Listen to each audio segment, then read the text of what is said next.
Welcome back to the Stephen Knight Show. I want to thank you for joining us tonight. We have a show full of hot topics, everything everyone's talking about, even the murder of Tyre Nichols. We definitely have to touch on that. Just so much evolving in that story. But I want to remind you, we're all over social media, Facebook, Twitter, Instagram, and of course our official website, thestephennightshow.com, which recently got a facelift. If you rather watch, just go to our YouTube channel, The Stephen Knight Show. All right, so this is our season 13, second show of season 13. So we're excited to be back. Family, y'all doing good? How y'all feeling? Everybody's good, I guess. Everybody was kind of quiet. Y'all sure y'all good? Well, listen, our question of the day is, what is something you have a love-hate relationship with? I'll ask you first, Lynia. Love-hate relationship. Can you come back to me? Because I can't. Yep. We'll come back to you. What about you, Chike? I would say washing dishes by hand. Like, I hate doing it, but I love the result after. Like, I love the cleanliness after, but I hate doing it. Yeah. Does that work? What about you, Nayyir? Trashy social sites, world star hip hop. Oh yeah. I got a love-hate relationship with it. I hate it, but I love it, man. But I hate it, you know. Terrible site. Yeah. What about you, Lynia? Thought about it? My hair. Yeah. My hair. I have a love. Chike knows. I have a love-hate relationship with my hair. Yeah. Yep. You know, I couldn't think of anything until Nayyir just said the sites. I guess mine would be TikTok. Mind you, I've had a TikTok account forever, but I've never used it. And then I would use it here and there, but I would always get off. And now I'm literally obsessed with it. So I have to take like the DQL before I go to sleep at night so I can get a good night's sleep. I'll literally be in the bed falling asleep with the phone in my hand, watching these TikTok, because you can go down a rabbit hole. I'll say to myself, I have 30 minutes tonight. I'll be like, okay, I can do 45. I mean, literally. But some of the things people said, they said they have a love-hate relationship with people. Someone said them damn 49ers. Someone said gambling. Someone said church members. Someone said food and people. Someone said dating, going to work, their husband, people, French fries, cardio, work, my kids. Oh man. Exercise. Weed edibles. I feel the people one though too. That's the, Yeah. misanthrope. You know what I mean? Like I feel that as well. The love and relationship with people. I don't like people, but I love y'all. See? Someone said my question of the day. But they said they were just joking. Who said that? Elizabeth Patterson, who I went to elementary school with. Someone said scones and someone said Nutella. But yeah. Well, tweet us at home and let us know what is something you have a love-hate relationship. Well, it's a good thing they didn't say the Stephen Knight Show. They didn't say none of that. And they would have got blocked. And then we would have to talk about you. Right. Well, listen, before we went on the air, I was telling them I was having a mocktail because a lot of people participate in dry January right after New Year, and that's when you don't drink for the month of January. I did it the first time last year. And literally, I'm the kind of person, if I'm going on a eating regimen or a workout program, I'm the kind of person, starting Monday, I'm doing this. You know what I mean? Like I have to have a starting point. But with dry January last year, it was literally like, oh, it starts tomorrow. Okay, I'm gonna do it tomorrow. And I did it. But I really didn't go out, do anything. So this year I did it. I went to parties, I went to sports bars. My boss said, you love punishment, huh? I went to sports bars.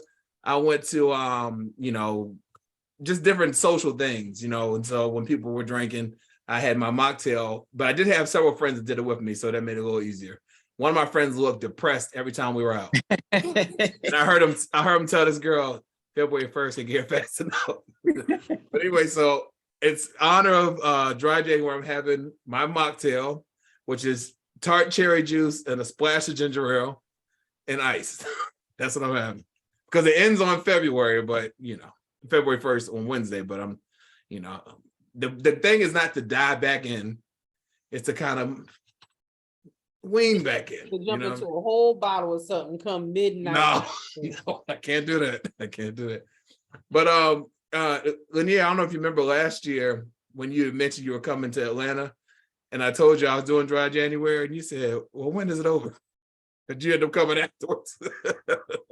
I ain't coming in January. All the partying you be doing, you ain't gonna be trying to have me dry in January. And you been doing all this other partying and drinking and stuff and fraternizing. Absolutely not, sir. Well, it's funny because I had a doctor's appointment recently, and the nurse was doing all my vitals, and she said, I was talking about dry January. She said, "Why would you want to do that?" The nurse said, but anyway, that's my little thing. Nayyir, you were asking about dry January. What are your thoughts on it? Nah, I think it's wonderful. It's wonderful. It's good. It's good to do things, where you can give yourself a break physically and otherwise, especially when it comes to what we're putting in. So you take a break from liquor, cool. You take a break from certain foods. I think that's an important thing. It kind of goes hand in hand with my lifestyle as a raw foodist. I give myself these graces too. On Fridays, I'm drinking coffee. On holidays, I'm eating whatever, and I mean whatever I want. And then I build other milestones as well, so that so that I stay inspired and motivated. And again, this is not for me to be some social media guru around raw living. It's for me trying to get healthier and better. So I do it as a lifestyle, and I have to make it attractive for me. And I think that's a good thing. Yeah, no. More power to you for that. But yeah, like you said, it's for you. It's for you. It's for you. Correct. People can be crazy. You doing what?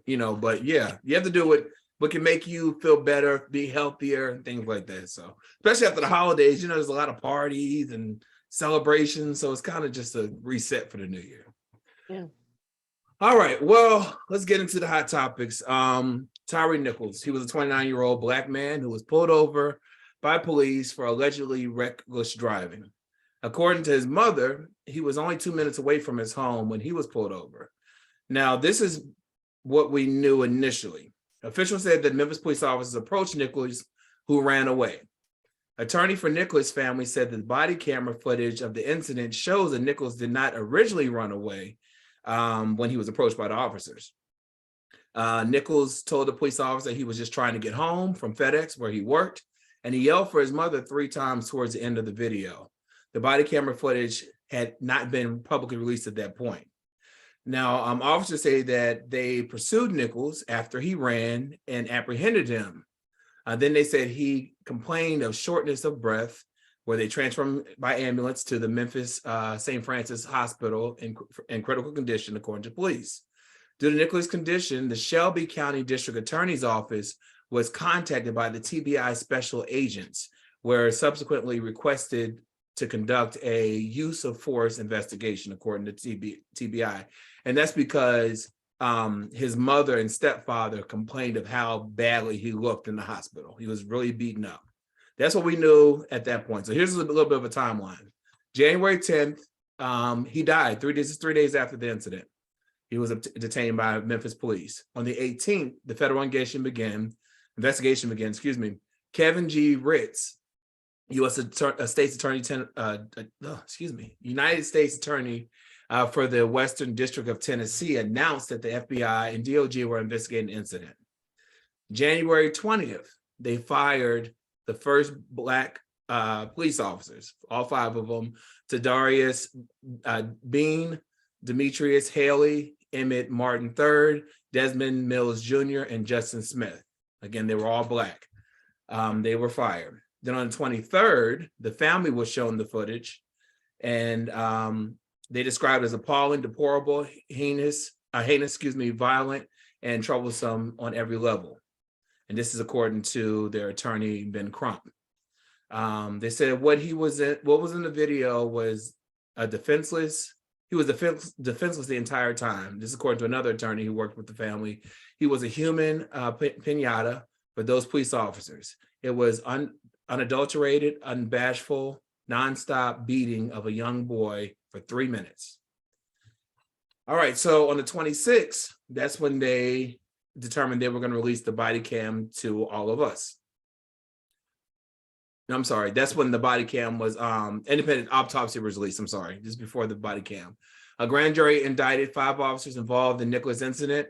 They have each been charged with murder and are in custody. They have been charged with second-degree murder, say it for me. Aggravated, I can't say aggravated assault and kidnapping, resulting in bodily injury, aggravated kidnapping involving in possession of weapon, official misconduct through unauthorized exercise of power, etc. Now, independent autopsy completed by a forensic pathologist hired by the family's attorneys found that Nichols suffered from extensive bleeding caused by severe beating. All right, so January 27th, this past Friday, the body camera footage was released. Memphis officials released the footage of Nichols' confrontation with police. 4 videos were shared with the city of Memphis, or by the city of Memphis. The city shared footage of 3 body-worn cameras as well as a pole camera, accounting for 67 minutes total. The videos included warning. Footage contains graphic content and language. Some may find offensive. Viewer discretion is advised. One clip is city surveillance video, which shows Nichols being hit, kicked, and punched by several of the officers, including the use of a baton. Another clip is a body camera that shows officers beating him.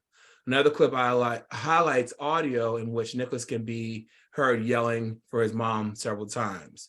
The clip captures Nichols slumped over to the ground next to a vehicle. President Joe Biden released a statement. He said, like so many, I was outraged and deeply pained to see the horrific video of the beating that resulted in Tyre Nichols' death. It is yet another painful reminder of the profound fear and trauma, the pain and exhaustion that Black and Brown Americans experience every single day. Now, since then, 2 more officers were arrested because there was on the first video, there was a Caucasian officer who had a taser. And when Tyre ran off the first time, he shot his taser, missed him, and he was caught saying, I hope they stop him.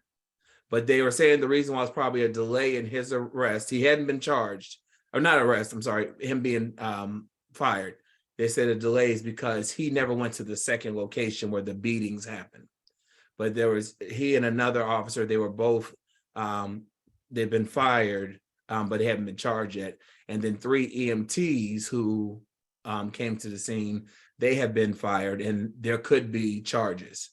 The sheriff, the chief of the police in Memphis said that, typically when they release body cam and make arrest, it takes months to do this kind of thing. But they want to be transparent with the public, so that's why they did it swiftly. And so you can expect to see additional arrests and charges at this time. But all 5 of the initial police officers have bonded out. They're waiting for trial. So I'll start with you, Chike. I know they were telling people don't watch the footage if you don't feel like you can handle it.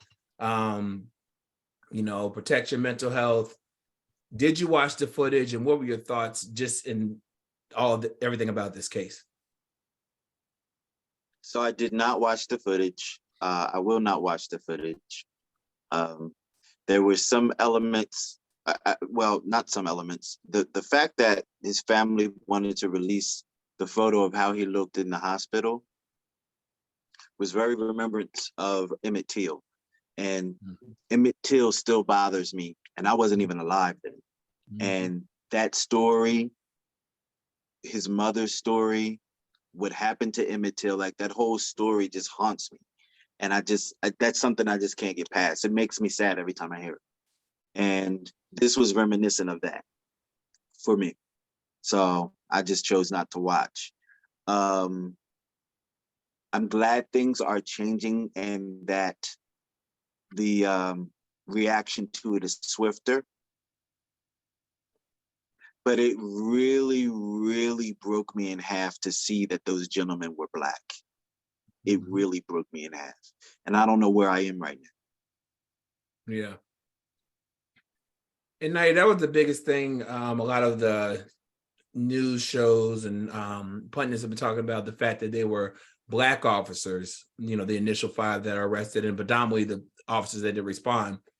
And so what Ben Crump and a lot of the attorneys are saying is it's not necessarily about the race of the officer, it's more about the race of the person they're arresting or they're seeking to arrest.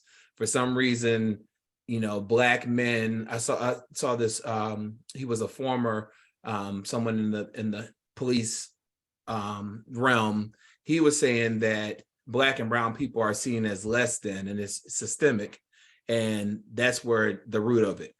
What were your thoughts? You know, Chike just spoken. What were your thoughts when you saw that most of these police officers were Black, and this is how they brutalized another Black man?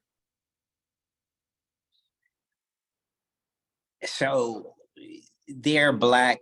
The first thing that came across my mind was that this is not, it's still a product of the system. It's still a product of the systematic oppression that Black people are under, whether they're police officers or otherwise. Yes, those men were Black, but they're a product of what we're all going through as Black and brown men and women here in America. And they are still a minority. Even those 5 are still a minority compared to all the other killings, beatings, etc., that take place at the hands of police officers who are typically white or Asian. This is just a fact. So of course they would polarize these Black individuals so that they have a narrative. But we all know the truth. No matter, you can put it up in front of us, you know, 100,000 million times. We already know what the truth is. They're a product of this system. It did, like Chike, it still stings. It still breaks my heart. They're full of rage. These Black police officers are full of rage for a particular reason. So it's still heartbreaking. And sympathies and condolences to Tyre, his child, and his family. 5-year-old son, yeah. Can I add something to that? It's something allegedly. So allegedly, one of the gentlemen knew of him through his baby's mother, and they worked at the same place, and he actually wound up having a relationship with that officer's baby's mother. So there was some type of grudge there, allegedly. Yeah, allegedly, yeah, they were saying that.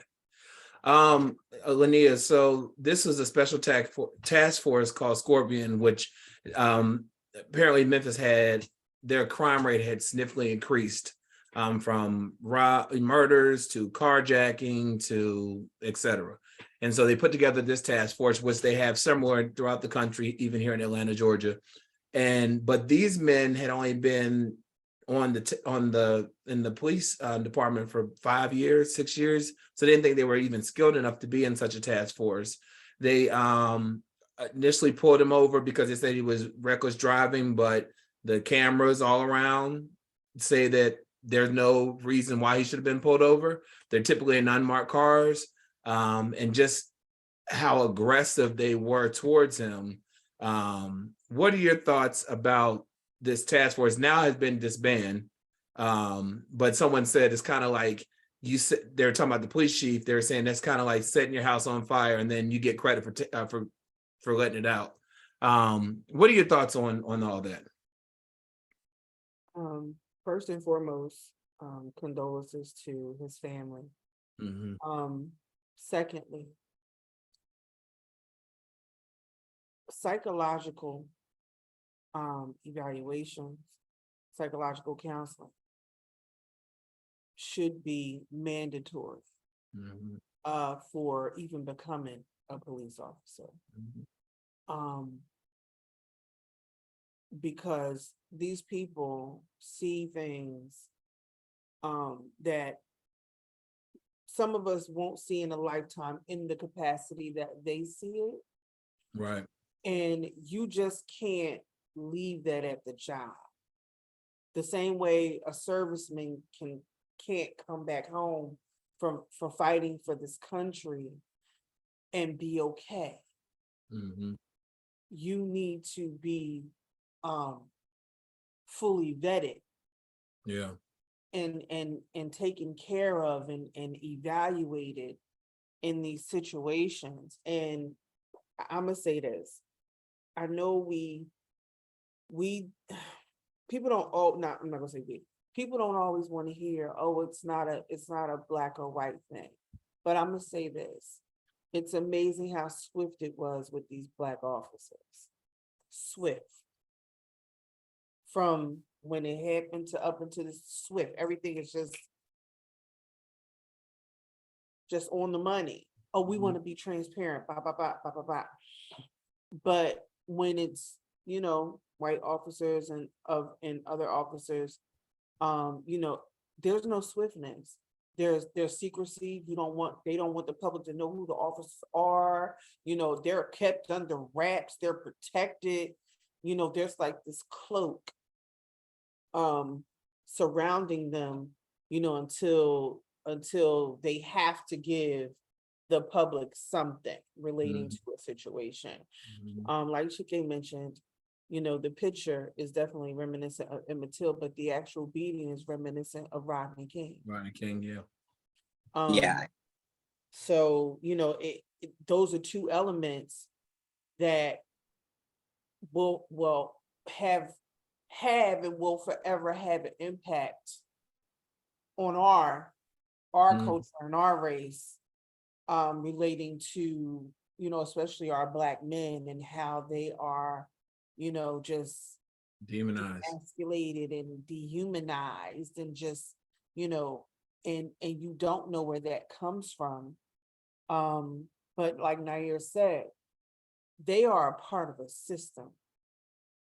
And in that system, none of that other stuff matters. Now, would you have beaten a white man like that? I highly seriously doubt it. Yep. And if you did, this wouldn't be, because is it manslaughter that they're being charged with? Second degree. Second degree murder. This would probably be a capital case if it was a white person. Yeah, like completely. So and for, not to render aid, and then the EMTs and their lieutenant, coming out, and there was no, you see, they done beat the bejesus out of this man, and no one thought to, render him some help. And, even if of course, I don't want to see the video. I just seen snapshots and some of the excerpts in regards to, them like, yeah, I was giving him the haymaker and I was doing this. Like, it was like you and your boys just got finished. Y'all just finished a fight or something. Like that's how it came off. You know what I mean? Just in the excerpts, and when you see the still shots of the pictures from the video. So Memphis is already a hot spot. Because Memphis has a lot of murders. Like they're like I don't want to say, I hate to say it, but like a mini, like Chicago, like Memphis is like number one on First 48. They're always in Memphis. Yeah. So it's crazy, but here we go again. Yeah, I agree. I did watch the video. I'm the kind of person I have to see something, but I will say this, just innate in me, anytime I get bad news or something like that happens, I automatically shut down. I get tired. And so when I was watching CNN, watched the first video.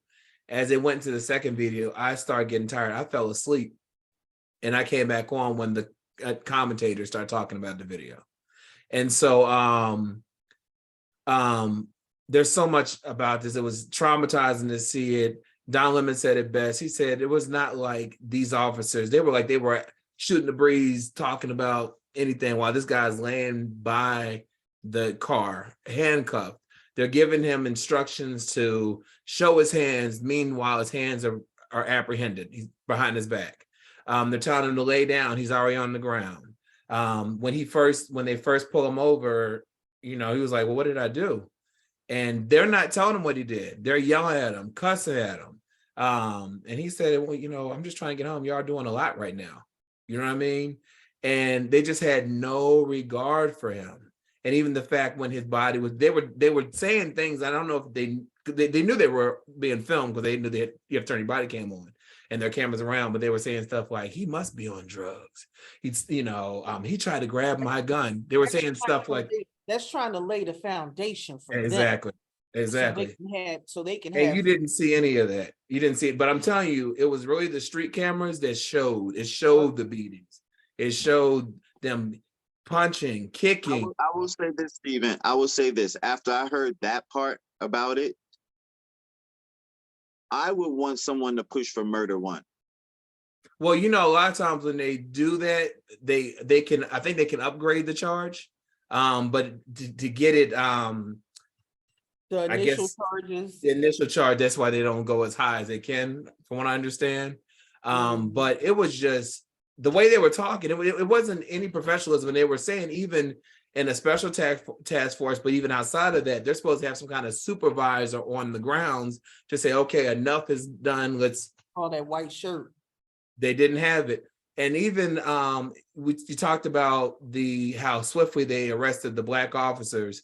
You know, I didn't even realize there was a white officer there. I saw a hand, but I thought he had a white glove on. The taser, I thought it was a white glove. It wasn't until I heard Pastor Jamal Bryant preaching, and he was saying, you know, I think it's great they arrested these Black officers. They should have been arrested, but where is the white guy that had the taser? And then I was like, oh, there was a white guy. And then I started seeing how his information circle around the blogs, and then they announced that he had been arrested.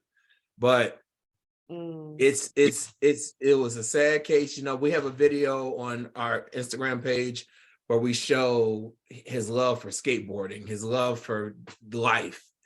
You know, look at that video. Nayyir, I saw you posted something that was great. Just showed who the person was. You know, how well-spoken, and just what he talked about. You know, there's another video we posted about just him talking about life. You know what I mean? This was not the person that they try to portray when they arrest people like this. They don't show who they were. They show the incident. And I think they're never going to humanize us. Right. Yeah. When it comes to these situations. Bland, Black woman. Yeah. You know what I mean? Like, they're never going to humanize. Emmett Till. Keep it funky. 14-year-old little boy. Where grown men did with grown men. Yeah. Because of a grown woman. A little Black boy. They're never going to humanize us. It's never going to happen as much as it should. It's never going to happen. They never. So it has to be the responsibility of those who love that person. You know, unfortunately, when they lose someone in this capacity, to humanize their loved one, and put it out there, because the media won't do it. Yeah. They won't do it because they help in the dehumanization of us. They help to keep that narrative going. Yeah. That video that we posted was something that his family and friends put together with his skateboard and whatnot, to humanize him. Now, were you going to say something? I just want to add, you know, I'm never leaving it up to them to humanize us. We are human, and that's it. You know, it's nothing we can put in their hands. They don't have that responsibility. It is what it is. I do want to share this with our audience, though, with whoever comes across this video when it premieres, and anytime after that in the future. We know that this system is broken in America for Black and brown people. We know that. So so at the time of a traffic stop, I want to reiterate this, and it can't be reiterated enough. That's not the time to plead your case or go to court. Get home, young man. Get home, young woman. Don't resist. Don't run. Don't do it. And I'm not saying that they're doing anything right by killing us or beating us. I'm saying don't give them the case to fight in court. If they're going to kill you anyway and beat you anyway, let them do it all the way in the wrong, so that when it goes to court, even if you do die, you're the martyr. If it goes to court, it will be clear that they were all the way wrong. Now they have a case to fight in court. Chances are they could go to jail, and chances are they could not go to jail. We don't want to have to play that game. They are wrong. Don't get me wrong. They are wrong. But young man and young woman, get back home to your children. Exactly. Get back home to your family, to your community, to your friends. Unfortunately, we can't panic and be scared. If we are, we have to contain it and do the best we can to comply. And I know that's hard. It's hard for me. I have a legitimate fear of the police officers in any city that I go in America as a Black man. A legitimate, I realize PTSD is something that most Black American men just live with. We are targeted. We are hunted. I have two big fears. I really don't fear much, but two fears, aside from God: police officers and unhinged white men. Those are my legitimate two fears in America, because I know that at any point in time, they could bring violence to me. And chances are, if I'm trying to combat back, they will be looked at as the one that was right. Mm-hmm. Yeah. And I'll just be wiped off here. Another Black one gone, Yeah. So that's something I just want to continue to reiterate. That's it, get home. Let's get home. And, they say, if you do feel in danger, if you feel in danger in those type of situations, stand firm and ask for a supervisor, because that's your right. Mm-hmm. Stand firm and ask for a supervisor. And if you're able to, which is what I try to do if I get pulled over, I turn my camera on my phone. Mm-hmm. You can't tell me what to do with my camera. I turn my camera on. I got pulled over in Bordentown, New Jersey. You know what?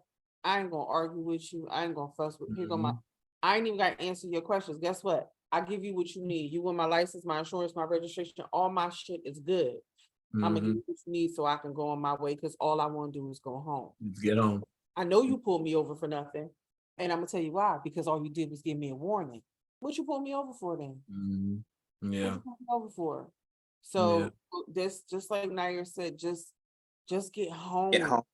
That might need to be a Stephen Mark T-shirt. Get home, and on the back, don't run, don't resist, don't. You know what I mean? Just all these different things that we just don't do. Get home. And that's what we need. So I don't want to keep. I know we got other topics, but it just kills me to know that when I saw him run, and I know he was scared, but you can't run. You can't run. Well, think about it. Think about it. They said initially he did everything right. He was calm. He asked him why being pulled for. He told him, I'm 800 miles from my home. They had the aggression towards him. They's the one that started attacking him. That's when he ran, because he didn't understand what was going on. What did I do? No one ever told him what he did wrong. And so I get that. We can't, but it ain't gonna work out for us. I get that. Don't even ask. Don't even ask what you can ask. You can ask, but if they start to bring violence to you, then you just shut quiet and comply. Yeah. Because they're technically all they supposed to do is either they're gonna take you in or they not.